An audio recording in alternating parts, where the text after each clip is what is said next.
niku Mas. Kopi susu ilang kopine mangan iwake. Iwak kopi. Mandape monggo bebas mandape nopo. Api-api. Iki Ayo kopi jahe mandape Sri Uning. karya Pak Dalang Samsu Blora. Niku. Kopi jahe. Kalau wau minangkani pamulutan enten Sri Uning Pak Igit. Oh nggih, kopi jahe Sri Uning berarti niki. Khas Tuban. Coba kaya ngapa? Nganggo halo sik, Jo, nganggo halo sik. Sing halo begendonge kowe, Jo, kowe, Jo. Ke iki aku. Lho sekali-kali iki begendong halo. Halo. Ah, kuah ini. Oh, aku begendong kok kon muni ae. Cek cek cek cek. Cek. Saudara cek. Halo. Halo. Halo. Kopi jahe Sri Uning, Co. Oh iya, apik nek ora iki. Mas, sesuk-sesuk anu sampean diet neh lho Mas, aja lemungan aku kok gak seneng to Mas. Ngapa? Tapi kuru. Dadi ketok liru-irune ngono lho Mas. Kowe iki Sesuk olahraga lagi ya. sesuk olahraga meneh karo Pak Didik. Pak Didik arang-arang mlebu sekolah kok. Bojoku ora guru olahraga kok. Lah tapi mosok pe ora guru olahraga, ora entuk olahraga. Kowe kudu dadi wong wedok kok senane iki ngono apa-apa.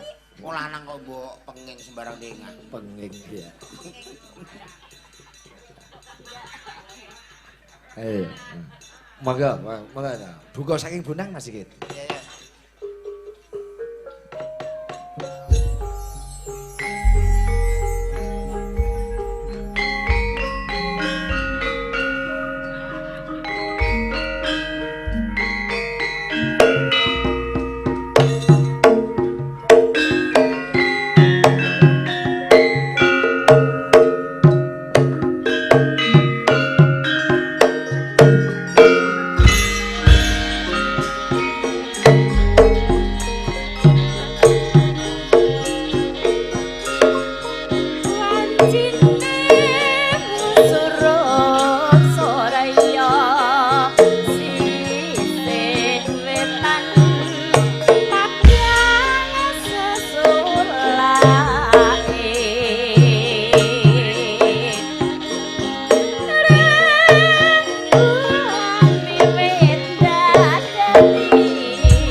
nuwun Mbak Imam, Mbak Eni. Wah, kendangane iso cara Tuban bareng. Oke. Ya ra ketang do sinau sithik-sithik ning nyatane ya wis kenek dinikmati kaya Tuban tenan. Nggih, nggih. Ah, matur nuwun. Matur kasih Mbak Eni, Mbak Imam. Ah iki munggane iki aduh. Ayo genti aku to yo. Iya ya gentenan kok yo. Julang rupane kaya garangan kok nggo rebutan Ah sinden. iki disyukuri. Sok.